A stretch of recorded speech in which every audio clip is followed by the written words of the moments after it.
the last Apache widow on the auction block, until a rancher paid to set her free.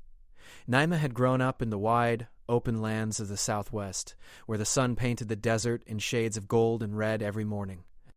Her people, the Apache, had lived in these lands for generations, learning the language of the wind, the stories of the mountains, and the songs of the rivers that cut through the valleys. She remembered running barefoot through the dry grass as a child, chasing the shadows of clouds and laughing with her siblings. Life had always been full of small joys and a deep connection to the earth around her. When Naima had married her husband, Kiona, it had felt like the natural continuation of everything she loved. Kiona was gentle but strong, always knowing how to calm the storm in others, and share the laughter that life offered, even in hard times. Together they had built a small home near the edge of their village, a simple place made of stone and wood, with blankets woven by her grandmother hanging in the windows. The home was modest, but it was filled with warmth, the aroma of cooked corn and roasted roots, and the soft hum of evening songs as the family gathered at night. The life Naima had known was peaceful, but change had begun to creep into her world, as it always does in history. Settlers were arriving, spreading across the land, bringing new tools, new languages, and new rules. At first the Apache welcomed them cautiously, offering trade and sharing knowledge of the land, but slowly the settlers' presence grew overwhelming. Large fences began to appear where there had once been open plains.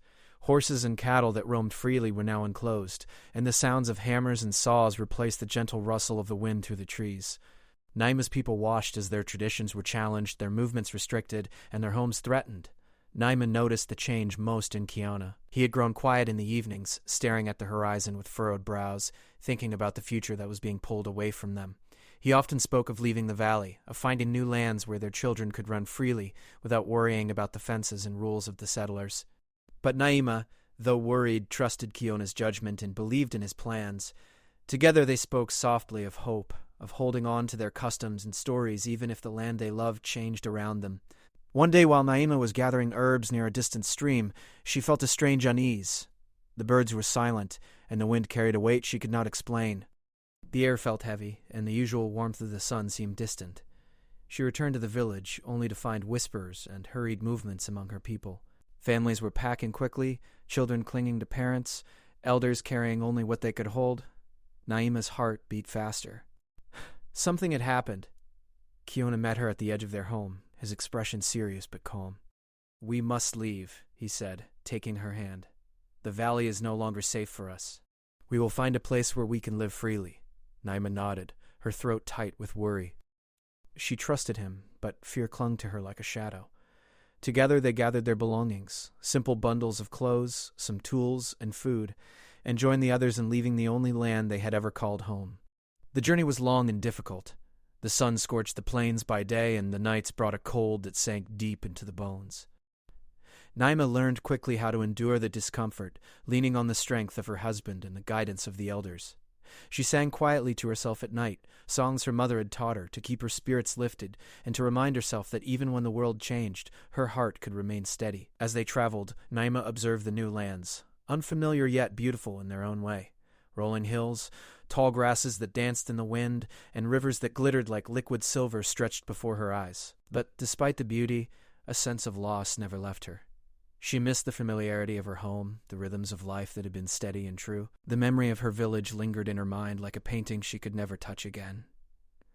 Then, one morning as they camped near a riverbank, Naima's world shifted in a way she could never have imagined. Scouts from the settlers group had discovered their path, and the families were suddenly surrounded. There was no shouting, no confrontation, only a quiet, tense stillness that spoke of power and control. Naima's heart tightened as she looked at Kiona, hoping for guidance, but before he could act, the settlers had separated the families. Naima found herself pulled away, her hands grasping at the air as if she could hold on to the life she had known. Kiona was taken in the opposite direction, his eyes meeting hers for a moment that felt like a lifetime. She could see the panic in his face, the silent plea for her to be safe, and then they were torn apart. The thought of losing him filled Naima with a cold despair, but she quickly realized that despair alone would not help her. She had to survive. She was led to a distant camp, a place where others were gathered, men, women, and children, all displaced and uncertain. The atmosphere was heavy, full of fear and resignation, yet Naima noticed the resilience in those around her. There were quiet gestures of comfort, hands held briefly, eyes meeting with understanding. Even in the darkest moments, humanity shone through. Days turned into weeks, and Naima learned to navigate this new world. She observed carefully, understanding that her survival depended on patience, awareness, and quiet courage. She listened to the conversations of those in charge, learned the patterns of daily routines, and found small moments to maintain her dignity. She sang softly in the mornings, brushed her hair, and kept her eyes bright, refusing to let fear erase her identity. Despite the uncertainty, Naima found strength in memories of Kiona and the life they had shared. She thought of the songs, the laughter, and the warmth of their home. She imagined the plains stretching endlessly, the wind whispering through the grasses, and it reminded her that freedom was not gone. It was a promise she carried in her heart. One evening, as the sun dipped behind distant hills, casting long shadows across the camp, Naima sat quietly by a small fire. The elders nearby told stories of their ancestors, of survival and hope. Naima listened intently, understanding that the tales were more than history. They were lessons in resilience, reminders that even when the world seemed harsh and unforgiving, the spirit could endure. It was in these quiet moments that Naima realized something important. She was not just a victim of circumstance. She was a witness, a carrier of stories, and a survivor. The world might have taken her home, her husband, and her familiar life, but it could not take her identity. She began to plan quietly, thinking of ways to reclaim some measure of freedom, to honor Kiona's memory, and to hold on to the essence of her people.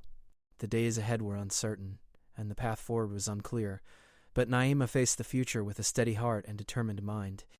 Each morning she rose with the sun, walked with purpose, and held her head high. Even in the shadow of loss, she found beauty in small things.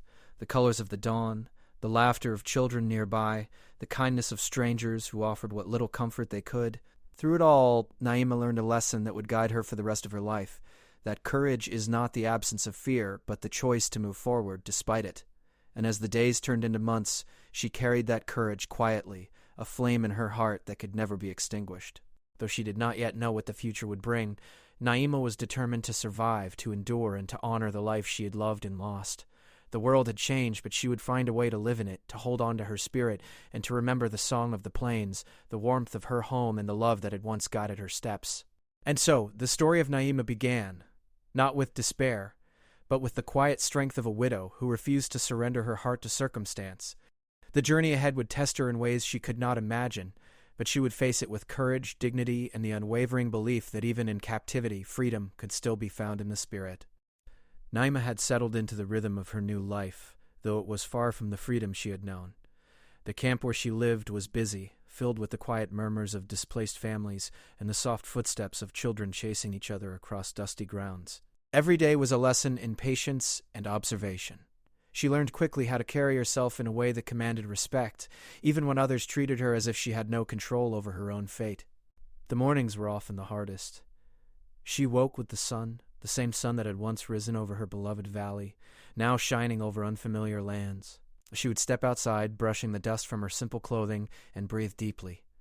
The wind smelled different here, less like the open plains she remembered, and more like the dry earth of a place she did not yet understand. But she refused to let it dampen her spirit.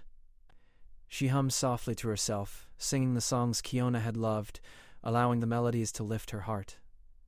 The people in the camp were a mixture of emotions. Some were resigned, their eyes clouded with sadness, while others were defiant, carrying a spark of hope despite their situation. Naima observed them all with careful attention. She had learned early on that knowledge was power, that understanding the moods and movements of those around her could provide opportunities, and, perhaps, a way toward freedom. She noticed the quiet kindnesses, the sharing of water when someone was thirsty, the offering of bread when a family had little to eat, and she stored these moments in her heart, proof that humanity could survive even in difficult circumstances. Naima also noticed the divisions. Some treated each other with suspicion, fearing betrayal, while others clung together, creating small pockets of community. She joined the latter, quietly offering her skills when she could. She knew how to prepare simple medicines from herbs and roots, how to tend minor wounds, and how to soothe the restless minds of children. Her abilities, though ordinary in her home, became valuable in the camp. People began to respect her, not because she demanded it, but because she offered calm, wisdom, and care in a place that often felt uncertain and harsh. Despite these small victories, Naima could not ignore the reality she faced. Her fate, and the fate of others like her, was still largely in the hands of those who held power. She had overheard whispers about auctions, about families being separated and sold as if they were objects. The words made her stomach tighten. She had heard stories from travelers passing through, tales of people losing their freedom simply because someone else could pay for it. Naima understood that her future was uncertain, that her choices were limited, and that the only thing she could truly control was her spirit. Days passed slowly, each one filled with the routine of camp life. She rose with the sun, helped prepare meals, tended to children, and listened. She listened to conversations about the settlers, about the markets, about the rumors of auctions in distant towns. She began to piece together a map in her mind, a map of opportunities and dangers, of paths that might lead to freedom or further entrapment. It was a delicate balance, to appear obedient and calm while secretly observing, learning, and planning. One afternoon, as she walked along a narrow path near the edge of the camp, she noticed a group of officials arriving. Their presence created a ripple of tension, as people whispered among themselves, uncertain of what would happen next. Naima's heart beat faster, a mixture of fear and curiosity. She watched as families were gathered together, their possessions counted and inspected. The adults spoke quietly, trying to understand what the officials wanted, while children clung to their parents, sensing the unease around them. Naima was brought forward, along with others who had no one to advocate for them. She noticed the way some people lowered their eyes, while others tried to appear strong. She kept her gaze steady, her posture proud. She could feel the weight of her situation pressing against her, yet she reminded herself that her value was not measured by the opinions of others. She was more than what they could see. She was a daughter of the land, a widow who had survived loss, and a person with her own thoughts, memories, and dreams. The officials began to speak in a language that Naima could partly understand, mentioning terms she had heard before, words like auction and market value. She felt a chill run through her, but she did not let it show on her face. Instead, she focused on what she could do: observe, listen, and prepare. She noted the expressions of those around her, the subtle movements of hands, the way people's voices changed when they spoke to the officials. Every detail could be important. Every detail could matter. In the evenings, when the day's examinations and inspections were over, Naima would sit quietly under a tree, her thoughts turning to Kiana. She imagined his face, the way he used to smile when he saw her, the sound of his voice calling her name across the fields. The memory was bittersweet, painful because he was gone, comforting because it reminded her of love, and motivating because it gave her a reason to keep going. She whispered to herself that she would survive, that she would find a way to reclaim some measure of freedom, and that she would honor the life they had shared. As the days turned into weeks, Naima began to develop relationships with others in her situation. There was an older woman named Luma who had lost her family to the same displacement that had taken Naima from her home. Luma had a sharp mind and a gentle heart, and she quickly recognized Naima's resilience. She shared wisdom about navigating the officials, about ways to maintain dignity while appearing compliant, and about small strategies to make life in the camp more bearable. Naima listened closely, soaking up every word.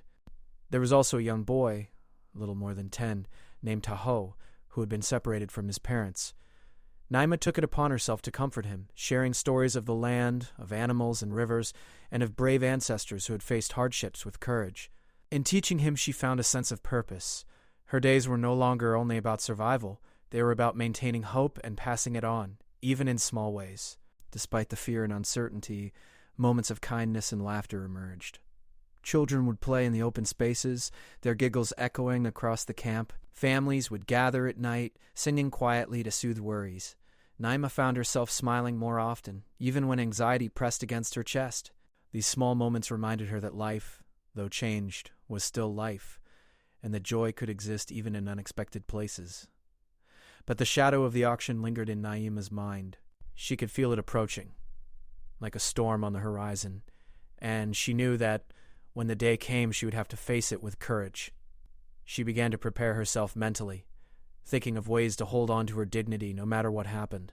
She practiced standing tall, meeting the eyes of those who looked at her, and keeping her voice steady. She reminded herself that she had already survived the unimaginable, that she had endured separation, fear, and loss, and that she could endure this too.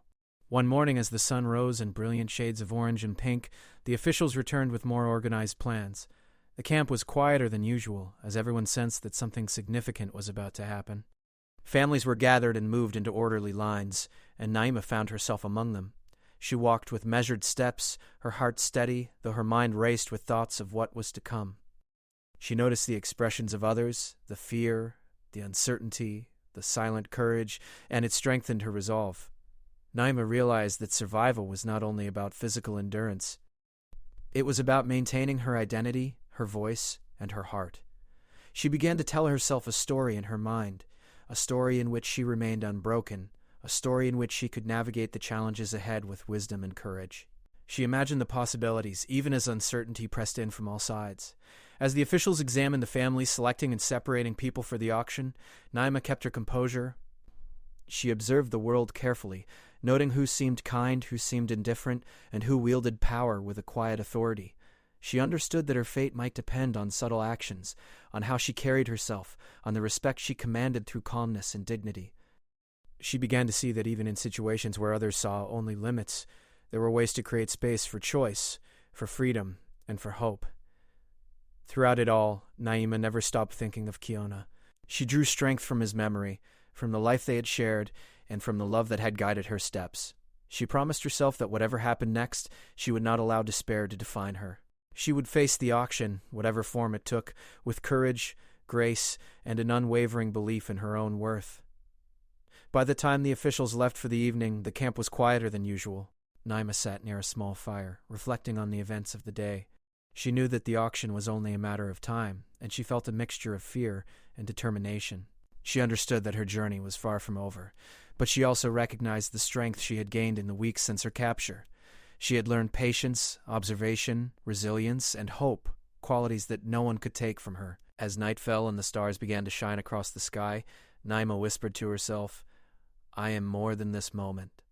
I am more than what they see. I will endure. I will survive. I will find a way." And with that quiet promise, she closed her eyes, letting the memory of home, of Kiona, and of the songs of her people carry her into sleep, ready to face whatever the next day would bring. The day of the auction arrived with the rising sun, painting the desert sky in soft shades of pink and orange. The camp was quieter than usual, the usual chatter replaced with a tense stillness. Families moved slowly, their faces marked with worry but also with an unspoken determination. Naima rose before dawn, her body heavy with fatigue but her mind alert. Today everything could change, and she had to face it with courage.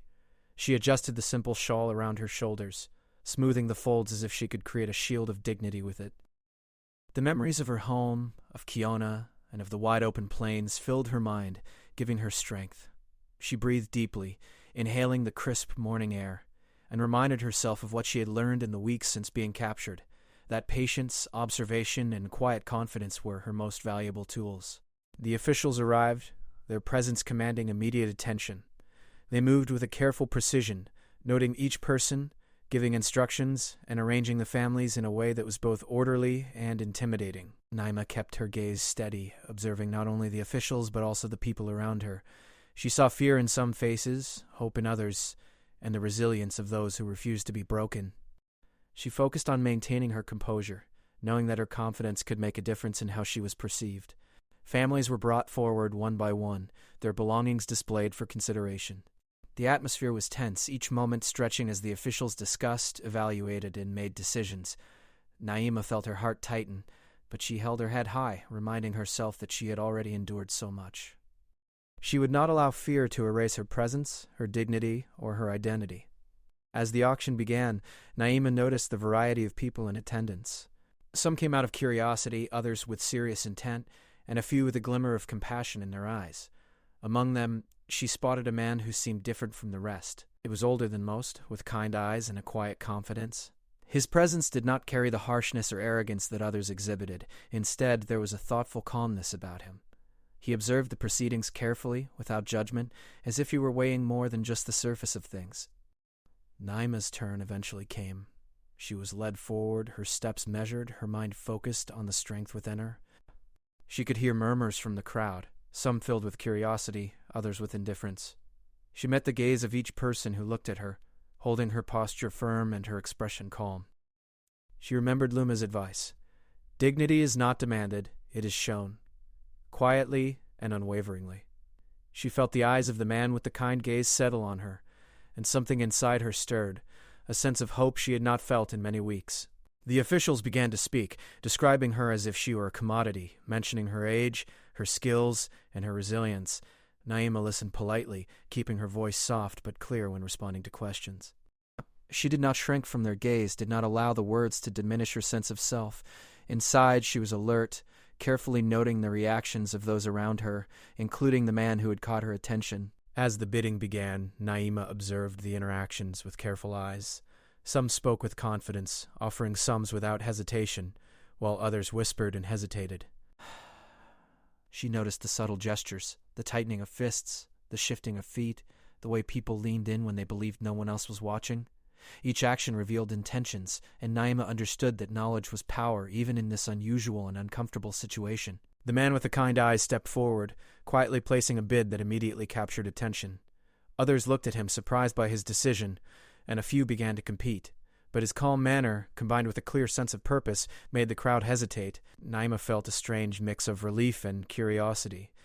There was something different about this man. He was not here to treat her as property, but perhaps to honor her as a person.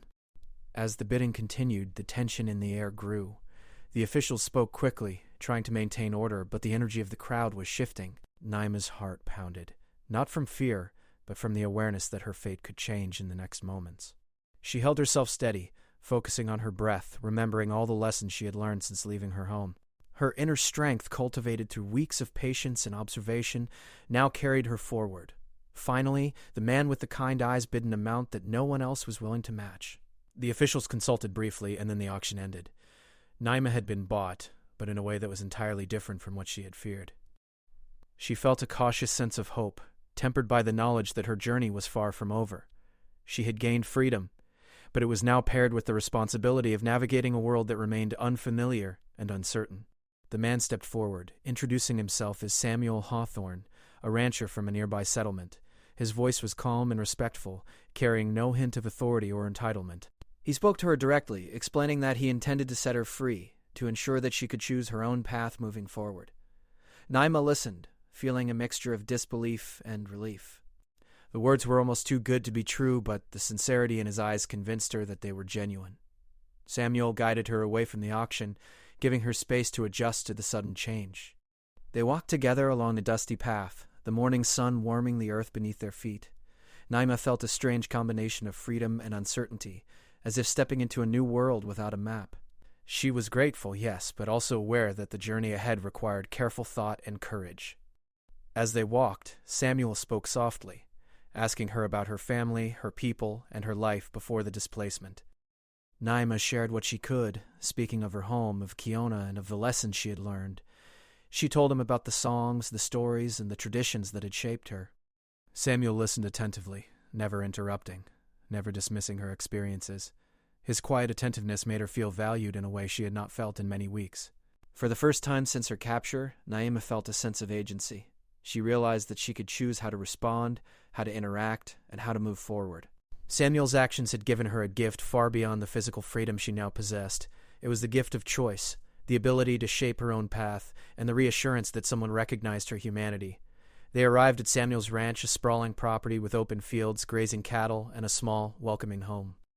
The landscape was different from the plains Naima had known, but it was filled with opportunity and calm. Samuel introduced her to the routines of the ranch, explaining that she was free to stay, to leave, or to create a life in whatever way she chose. Naima felt a mixture of gratitude and cautious optimism. Over the next days, Naima began to explore the ranch, learning about the animals, the land, and the rhythms of rural life. She found comfort in small tasks, feeding the animals, tending to plants, and observing the patterns of nature. Each activity grounded her, connecting her to a world that was stable, predictable, and safe. It was a stark contrast to the uncertainty and fear she had experienced in the camp, and it allowed her to reflect on how far she had come. Samuel continued to offer guidance, but always in a respectful manner. He treated Naima as an equal, asking for her thoughts, listening to her concerns, and encouraging her to make decisions for herself. This respectful partnership was a new experience for her, one that contrasted sharply with the moments of fear and helplessness she had endured. It reminded her that freedom was not only about physical release, but also about recognition, respect, and choice. Naima began to imagine a life that could blend her past with her present. She thought about maintaining the traditions of her people, teaching the songs and stories she had learned, and sharing the lessons of resilience that had carried her through displacement. She realized that her identity was not confined to one place or one circumstance. It was a living, evolving force that could flourish even in new surroundings. As days turned into weeks, Naima's confidence grew. She developed routines, formed friendships with others on the ranch, and began to envision a future that was no longer defined by fear. She remained mindful of the past, honoring Kiona's memory and the life they had shared, but she also embraced the possibilities of the present. The sense of hope, once fragile, became stronger with each passing day. Naima and Samuel formed a bond rooted in mutual respect and understanding. It was not based on obligation or expectation, but on the recognition of shared humanity and the desire to support one another. Their connection provided Naima with a sense of stability, a reassurance that even in a world that had once seemed harsh and unforgiving, kindness and integrity still existed. Through it all, Naima never forgot the lessons she had learned in the camp: patience, observation, resilience, and hope. These qualities had carried her to this moment, and they would continue to guide her as she built a new life. She realized that freedom was not simply the absence of restriction, but the presence of choice, dignity, and the ability to shape one's own path. By the time the sun set each evening, casting long shadows across the fields, Naima would sit quietly, reflecting on the journey that had brought her here. She felt a deep sense of gratitude, not only for the physical freedom she now enjoyed, but for the inner strength she had cultivated along the way. She understood that her story was one of survival, resilience, and hope, and that it could inspire others to endure and persevere in the face of uncertainty. And so Naima embraced her new life, aware that challenges still lay ahead, but confident in her ability to navigate them. She had faced the auction, the uncertainty, and the fear of losing everything, and she had emerged not only intact, but stronger. The kindness of Samuel Hawthorne had opened a door, but it was her courage, wisdom, and unwavering spirit that allowed her to walk through it. Life at Samuel Hawthorne's ranch slowly became a rhythm that Naima could rely on. Each morning the sun rose over the open fields, painting the horizon with soft hues of gold and pink. The air smelled of earth and grass, of animals moving quietly in the early light. For the first time in weeks, perhaps months, Naima felt a sense of calm settle over her. She was free, truly free, and yet she understood that freedom was more than being away from fear. It was about making choices, finding purpose, and honoring the life she had lost while embracing the one ahead. Naima began each day with small tasks, yet each task carried meaning. She learned to tend the animals, feeding the horses and cattle, checking the fences, and even learning to ride when the ranch hands offered gentle instruction. She had never been unfamiliar with work, but here it was different, empowering rather than burdensome. Every small accomplishment reinforced her confidence, teaching her that she could face challenges not as a captive, but as a capable, independent woman. Her afternoons were often spent exploring the land, walking through the vast fields and observing the natural world around her. She noticed the patterns of the wind in the grass, the flight of birds across the sky, and the quiet movements of the small creatures that lived in the underbrush. The ranch, though unfamiliar, reminded her in some ways of the plains she had grown up on. The connection to the land, to the cycles of nature, helped her feel grounded. It reminded her that though her life had changed, some truths remained constant.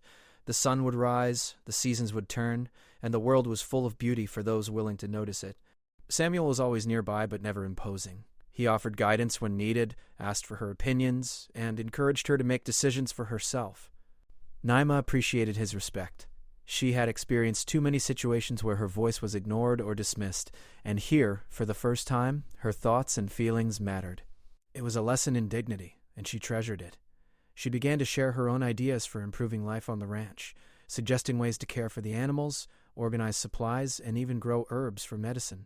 Samuel listened attentively, implementing her suggestions and valuing her insights. Over time, Naima also began to connect with the other workers and residents of the ranch. At first she had been cautious, unsure of how she would be received, but her quiet strength and natural kindness drew people to her. She listened to their stories, shared what she could of her own, and offered help when needed. In return, she learned about the challenges and joys of ranch life, the skill and patience it required, and the sense of community that could develop when people worked together. These friendships, though simple, brought warmth and comfort to her heart. Despite the calm and new routines, Naima never forgot her past. She often thought of Kiona, of the home they had built together, and of the traditions of her people. She sang the old songs when she thought no one was listening, and sometimes shared them quietly with children who were curious. These moments were sacred, reminding her that she was not abandoning her past but carrying it forward in a new way. She realized that memory could be a source of strength, and that honoring what had been lost could help guide her future. Naima also began to take more control over her own life, making choices that had been impossible in the camp.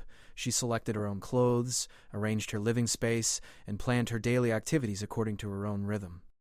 The simple act of making decisions, which had once been denied to her, became a form of empowerment. Each choice reinforced her independence, each day a reminder that she was no longer defined by circumstance but by her own will and determination. As the weeks turned into months, Naima's confidence continued to grow. She began to imagine a future that blended her past with her present, a life where she could honor her heritage while embracing the opportunities before her. She thought about teaching others the songs and stories of her people, sharing the wisdom that had been passed down through generations. She considered cultivating plants and herbs, tending the land and helping those around her in meaningful ways. Slowly, she began to see that she could build a life that was full, rich, and purposeful. Samuel continued to support her journey. He respected her privacy, offered assistance when asked, and encouraged her to pursue her own goals. Their relationship evolved naturally, grounded in mutual respect and trust. They shared conversations during long walks across the fields, discussing everything from the practical work of the ranch to the larger questions of life, hope, and resilience. Naima came to appreciate not only his kindness but also his quiet wisdom, the way he observed the world and made thoughtful decisions. One day, while tending a small garden she had planted near the house, Naima noticed how much she had changed. The fear and uncertainty that had once dominated her life were no longer present. She felt a sense of pride in herself, a recognition of how far she had come. She remembered the camp, the auction, and the weeks of fear and tension, and realized that each experience had strengthened her, teaching her lessons that could never be taken away. She had survived, adapted, and grown, and she was stronger for it. Naima also began to think more about the broader world around her. She reflected on the struggles of her people, the importance of preserving culture, and the ways in which stories and traditions could be shared even in new environments. She began to record some of the stories she had heard from elders, writing them down in simple sketches and notes. She wanted to ensure that the wisdom and history of her people would not be forgotten, even as she built a new life far from her childhood home. Her presence at the ranch began to make a subtle but meaningful difference. Samuel's other workers noticed her careful attention to detail, her empathy for animals, and her thoughtful ideas. She became a source of guidance and comfort, not through authority but through quiet example. People respected her not because she demanded it, but because they recognized her wisdom, strength, and integrity. Naima realized that leadership could take many forms, and that influence often came through action rather than words. Through all of this, Naima maintained a careful balance between the past and the present. She continued to honor her memories, singing the old songs, sharing stories, and reflecting on Kiona's guidance and love. Yet she also embraced the new world before her, learning new skills, forming friendships, and creating a life that was fully her own. The balance between memory and possibility became a source of inner peace, reminding her that survival was not only about endurance but about growth, creativity, and hope. Naima's growing confidence also led her to consider ways to help others. She began to mentor younger people at the ranch, teaching them about the land, the animals, and the value of patience and observation. She shared lessons about resilience, about maintaining dignity in difficult situations, and about the importance of hope. In doing so, she found a deeper sense of purpose. Her past, once a source of pain, became a tool to guide and inspire others. Samuel watched these developments with quiet admiration. He never sought to control or direct her actions, but he noticed the positive impact she had on the ranch community. He valued her contributions, respected her independence, and offered support when necessary. The relationship remained grounded in mutual respect, and a bond of trust and understanding grew between them, strong but unspoken. Naima came to see him not only as a benefactor, but as a friend and ally, someone who recognized her value and encouraged her growth without judgment or expectation. As seasons changed, Naima continued to adapt and thrive. The harshness of the desert heat gave way to cooler evenings. The landscape transformed with the cycles of growth and renewal, and she found joy in observing the subtle changes in the land. Each new season brought challenges, yes, but also opportunities to learn, explore, and grow. She marveled at the resilience of nature and drew parallels to her own journey, how growth and recovery often required patience, attention, and courage. By the time a year had passed, Naima's life had transformed in ways she could scarcely have imagined. She had moved from a state of fear and uncertainty to one of stability, purpose, and confidence. She had reclaimed her agency, learned new skills, formed meaningful relationships, and maintained a connection to her heritage. The woman who had once stood on the auction block, uncertain of her future, was now a figure of quiet strength, respected and valued in a new community. Naima's story became an inspiration not only to those around her at the ranch, but also to herself. She understood that her journey was a testament to resilience, hope, and the power of human dignity. She had faced fear, displacement, and uncertainty, and yet she had emerged stronger, wiser, and more capable. She realized that survival was only part of the story. Thriving, growing, and finding purpose were equally important. In quiet moments, Naima would reflect on the journey that had brought her here. She thought of Kiona, of her childhood home, of the lessons of her people, and of the strength that had carried her through the darkest times. She whispered words of gratitude to the memory of her past and to the people who had helped her along the way, and she looked forward to the future, knowing that whatever challenges lay ahead, she had the courage, wisdom, and resilience to face them. Naima had learned that freedom was more than a physical state. It was a condition of the heart and mind. It was about the choices she could make, the dignity she maintained, and the hope she nurtured. It was about building connections, honoring her past, and embracing the possibilities of the future. And in this new life, surrounded by the open fields, the animals, and the people who respected her, she finally felt a sense of belonging, a place where she could thrive, grow, and live fully. Her days became filled with small joys. Watching the sunrise over the fields, hearing the laughter of children, sharing stories around the fire, and feeling the satisfaction of a day well spent tending the land. These simple pleasures, once taken for granted, became the foundation of a life rebuilt, a life reclaimed. Naima understood that happiness was not an instant gift, but something cultivated through perseverance, love, and hope. As time went on, Naima realized that she had found not only freedom, but also purpose. She was a link between the past and the present, a carrier of stories, songs, and wisdom. She had survived the auction, the uncertainty and the fear, and she had emerged with strength and clarity. Her story was one of resilience, courage, and the enduring power of the human spirit. And so Naima continued to live on the ranch, embracing each day with gratitude and determination. She built a life that honored her past while embracing the future, demonstrating that even after loss and hardship, it was possible to find hope, joy, and purpose. Through her courage and resilience, she became a quiet but powerful symbol of strength, not just for herself, but for everyone who heard her story, proving that even in the face of uncertainty, the human spirit can endure and flourish.